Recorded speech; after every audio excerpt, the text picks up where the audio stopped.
ప్రతినిధిగా రాష్ట్ర మానవ వనరుల అభివృద్ధి, IT, communications, electronics, real time governance శాఖ అమాత్యవర్యులు శ్రీ నారా లోకేష్ బాబు గారు.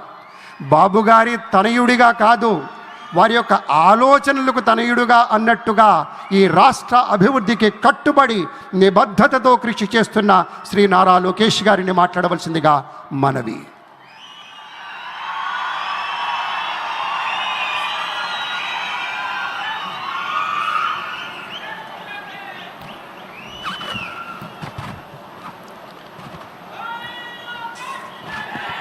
అమరావతి నమో నమః, అమరావతి నమో నమః, అమరావతి నమో నమః.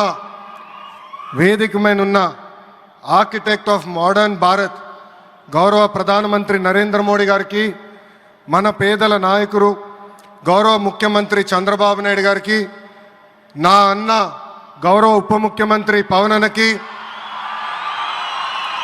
వేదికమైనున్న ఇతర గౌరవ పెద్దలకు, ప్రాణాలు సైతం లెక్క చేయకుండా అమరావతి కోసం పోరాడిన రైతులకు, ప్రజలకు నా హృదయపూర్వక నమస్కారాలు. ముందుగా పహల్గామ్ ఉగ్రవాద దాడిలో చనిపోయిన వారికి నేను నివాళులర్పిస్తున్నా. ఉగ్రవాదుల దాడిలో చనిపోయిన వారి కుటుంబానికి దేశం మొత్తం అండగా నిలబడుతుంది. పాకిస్తాన్ గీత దాటింది, అమాయకుల్ని చంపింది, చాలా పెద్ద తప్పు చేసింది. ఒక్క పాకిస్తాన్ కాదు, 100 పాకిస్తాన్లు వచ్చినా భారతదేశం నేలపై మొలిచిన గడ్డి కూడా పీకలేరు. 100 పాకిస్తాన్లకు సమాధానం చెప్పే ఒక్క మిసైల్ మన దగ్గర ఉంది. ఆ మిసైల్ ఏంటో తెలుసా? నమో గౌరవ ప్రధానమంత్రి నరేంద్ర మోడీ గారు. సింహం ముందల ఆటలు ఆడకూడదు, ఆడితే ఏమవుతుంది? మన సింహం నమో కొట్టే దెబ్బకి వరల్డ్ మ్యాప్లోనే పాకిస్తాన్ అని మిస్సింగ్ రావటం ఖాయం.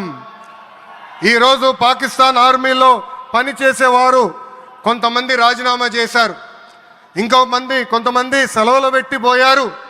దట్ ఈస్ మన నమో. నమో కొట్టే దెబ్బకి పాకిస్తాన్ దిమ్మ తిరుగుతాం ఖాయం.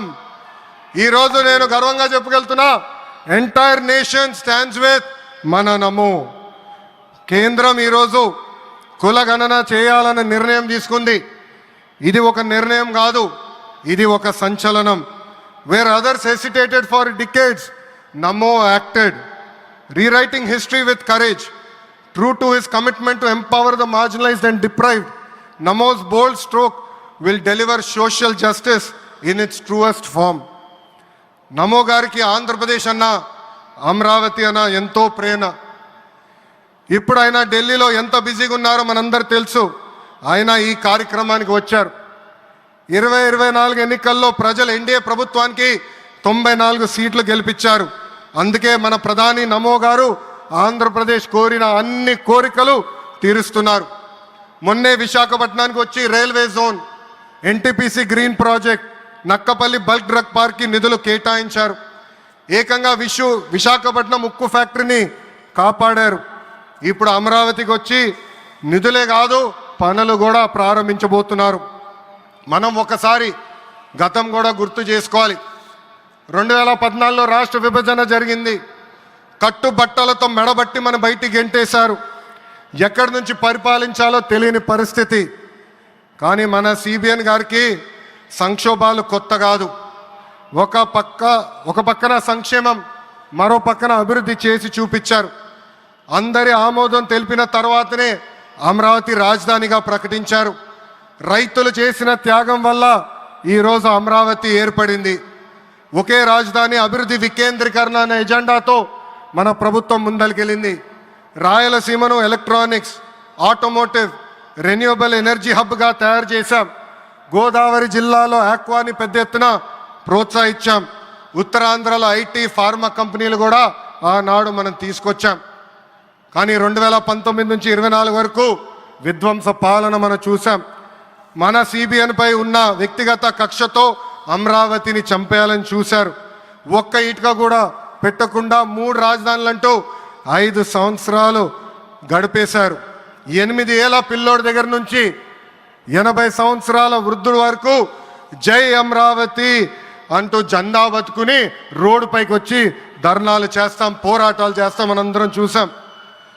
జై అమరావతి అన్నందుకు రైతులకి సంఖ్యలు వేశారు. జై అమరావతి అన్నందుకు మహిళా రైతుల్ని పోలీస్ బూటులతో తన్నిచ్చారు. జై అమరావతి అన్నందుకు రైతుల్ని ఏకంగా పెయిడ్ ఆర్టిస్టులు అన్నారు. ఎన్ని అరాచకాలు చేసినా అమరావతి రైతులు తగ్గేదే లేదన్నారు. 1631 రోజుల పాటు అమరావతి ఉద్యమం కొనసాగింది. 2070 మంది రైతులు చనిపోయారు. సుమారుగా 3000 మంది రైతుల పైన ఆనాటి ప్రభుత్వం దొంగ కేసులు పెట్టింది. ఎన్ని కుట్రలు చేసినా జై అమరావతి అన్న నినాదం ఆపలేకపోయారు. అయినా ఆపేదానికి పీకేదానికి అమరావతి ఎవరో ఇంట్లో పెంచుకున్న మొక్క కాదు, జనం గుండెల్లో దాచుకున్న ప్రజా రాజధాని. అమరావతికి శంకుస్థాపన చేసింది ఎవరు? మన నమో శంకుస్థాపన చేసిన అమరావతి ఆపే దమ్ము ఎవరికి లేదు. 1631 రోజుల పాటు పోరాడి అమరావతిని నిలబెట్టిన రైతులకి నేను ఈరోజు శిరస్సు వంచి నమస్కరిస్తున్నాను. ప్రధాని నమో గారి చేతి మీదుగా అమరావతి పనులు తిరిగి ప్రారంభం అవుతున్నాయి. ఇంకా అమరావతి అన్స్టాపబుల్. అభివృద్ధి వికేంద్రీకరణ అంతే స్పీడ్గా జరిగిపోతుంది. Polavaram, Visakha steel plant, Bhogapuram airport, Prakasam జిల్లాలో CBG plant, Kurnool high court bench, ఇలా అన్ని కార్యక్రమాలు జెట్ స్పీడ్తో జరుగుతాయి. ప్రజాప్రభుత్వం ఏర్పడిన 10 నెలల్లోనే 8 లక్షల కోట్ల పెట్టుబడితో వాటి ద్వారా 5 లక్షల మందికి ఉద్యోగాల అవకాశాలు కల్పించడానికి అనేక నిర్ణయాలు మేము తీసుకున్నాం, ఒప్పందాలు కుదిరించుకున్నాం. అంతేకాదు 16,347 పోస్టులతో మెగా డిఎస్సి నోటిఫికేషన్ కూడా ఇచ్చాం. 5 ఏళ్ళలో ప్రైవేట్ రంగంలో 20 లక్షల ఉద్యోగాలు కల్పించాలని ఒకే ఒక లక్ష్యంతో ఈ ప్రజాప్రభుత్వం పనిచేస్తుంది. ఆంధ్రప్రదేశ్లో ఇప్పుడు డబుల్ ఇంజిన్ సర్కార్ ఉంది. 2 పవర్ఫుల్ ఇంజిన్లు. ఒక పక్కన మన నమో, మరో పక్కన మన సిబిఎన్ గారు. అభివృద్ధి సంక్షేమం అనేది జోడెద్దుల బండి. ఎన్ని ఇబ్బందులు ఉన్నా సంక్షేమ కార్యక్రమాలు అమలు చేస్తూ అభివృద్ధి పరుగులు పెట్టిస్తున్నారు మన సిబిఎన్, మన పవన్ అన్న. ఇంకా మనకి తిరిగే లేదు. ఇది తెలుపుకుంటూ గౌరవ ముఖ్యమంత్రి గారు ఎప్పుడూ మన పైన ప్రేమ చూపిస్తూనే ఉన్నారు. మన అడిగిన అన్ని కోరికలు తీర్చుకుంటూనే వస్తున్నారు. నాకు తెలిసినంత వరకు ఏ రాష్ట్రాన్ని కూడా గౌరవ ప్రధానమంత్రి గారు ఇన్నిసార్లు వెళ్ళింది లేదు.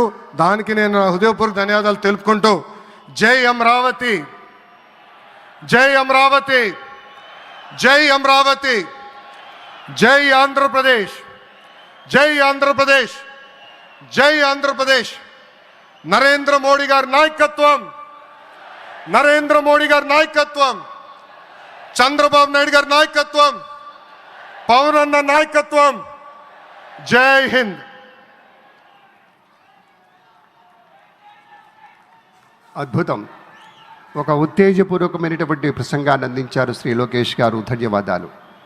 ఇక తదుపరి తెలుగువారి గుండెల్లో, ఆంధ్రుల హృదయాల్లో చిరస్థాయిగా నిలిచిపోయేటువంటి ఒక నాయకుడు